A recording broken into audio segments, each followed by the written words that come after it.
Assalamualaikum warahmatullahi wabarakatuh. Hai teman-teman, jumpa lagi bersama saya Lailatul Rahmah dari kelas 5B PM Manajemen Pendidikan Ekonomi Fakultas Tarbiyah dan Keguruan Uinsus Karyau. Nah, di sini saya akan menjelaskan materi yang keempat atau bab 4, yaitu Sistem Informasi dan Riset Pemasaran. Sebelumnya saya membuat video ini sama seperti yang kemarin adalah untuk memenuhi tugas ujian tengah semester pada mata kuliah Manajemen Pemasaran yang diampu oleh Bapak Hendra Riovita MM. Selanjutnya saya akan men-share screen dan menjelaskan mengenai sistem informasi dan riset pemasaran. Saya akan menjelaskan materi yang keempat, yaitu Sistem Informasi dan Riset Pemasaran. Pendahuluan, sistem informasi pemasaran yang mengelola informasi perusahaan memegang peranan penting untuk masa depan perusahaan. Perusahaan harus menggunakan sistem informasi yang baik. Tujuannya adalah agar perusahaan tersebut dapat mengontrol bagaimana perkembangan di perusahaan tersebut dengan baik.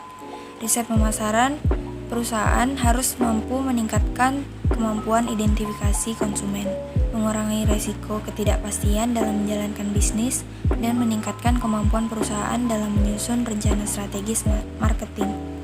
Begitu juga dengan pemasaran jasa sebagai guru, bahwa sistem informasi akan menentukan di mana sekolah yang tepat menurut kita untuk memasarkan produk kita dengan memakai teknologi-teknologi yang ada.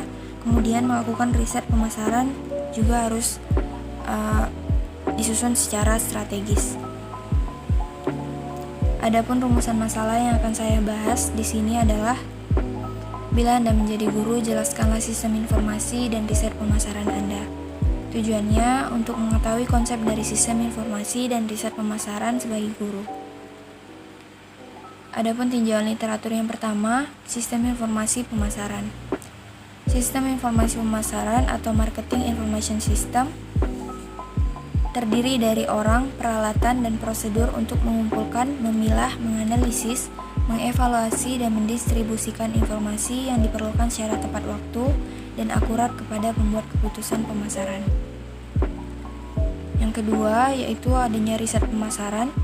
Di dalam riset pemasaran terdapat proses riset pemasaran. Yang pertama yaitu mendefinisikan masalah dan menetapkan tujuan riset, seperti eksplorasi, deskriptif, atau kausal.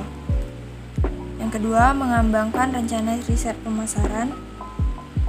Ini tujuannya untuk mengumpulkan data baik dari sumber primer dan sekunder. Yang ketiga, mengimplementasi rencana riset pemasaran dengan mengumpulkan, memproses, dan menganalisis informasi, menerjemahkan dan melaporkan penemuan.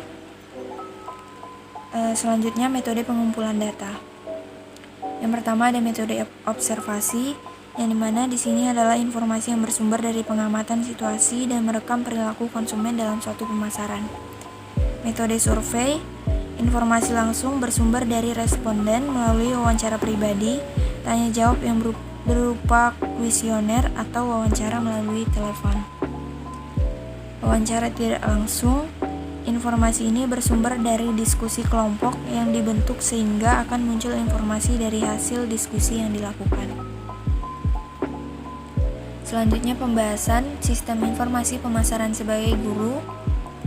Jika saya menjadi guru, sistem informasi pemasaran saya di sini seperti saya memberikan data diri ke sekolah yang saya inginkan mengenai potensi-potensi yang saya miliki, seperti bisa menguasai teknologi dalam belajar mengajar, baik itu secara online, contohnya menggunakan Google Classroom, Google Meet, Zoom, dan lain-lain, maupun secara offline, contohnya dalam menguasai laptop atau komputer yang ada di sekolah dan mengelola pembelajaran di dalam kelas. Dan juga di sini kami juga memilih sekolah SMA yang memiliki fasilitas yang cukup memadai sehingga nantinya memudahkan saya dalam memberikan informasi mengenai pembelajaran kepada siswa. Selanjutnya, riset pemasaran sebagai guru.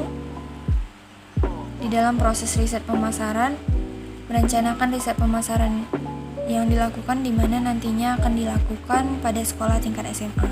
Kemudian yang kedua, mencari informasi tentang sekolah sesuai dengan kriteria saya sebagai guru. Yang ketiga, melakukan evaluasi informasi terhadap informasi yang didapat sesuai dengan yang dirancanakan. Dan yang terakhir, saya akan memilih sekolah mana yang akan saya inginkan dan akan saya tuju. Selanjutnya, metode pengumpulan data riset informasi. Menggunakan metode observasi, di sini saya akan mengamati sekolah mana yang akan dijadikan tujuan dalam mengajar saya. Mungkin mengamati bisa dengan melihat website sekolah tersebut. Yang kedua, metode survei. Di metode ini saya akan turun langsung ke lapangan untuk melihat sekolah tersebut.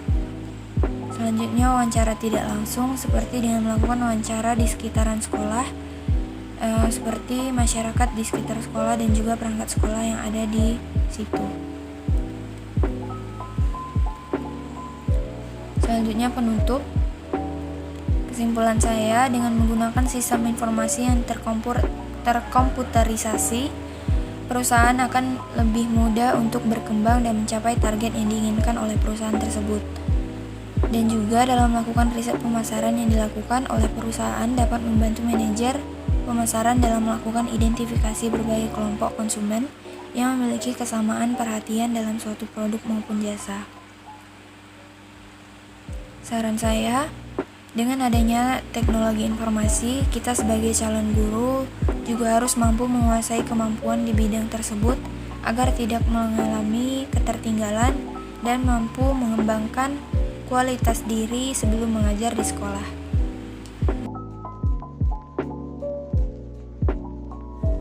Baiklah, hanya itu penjelasan yang dapat saya sampaikan pada materi yang keempat, yaitu sistem informasi dan riset pemasaran.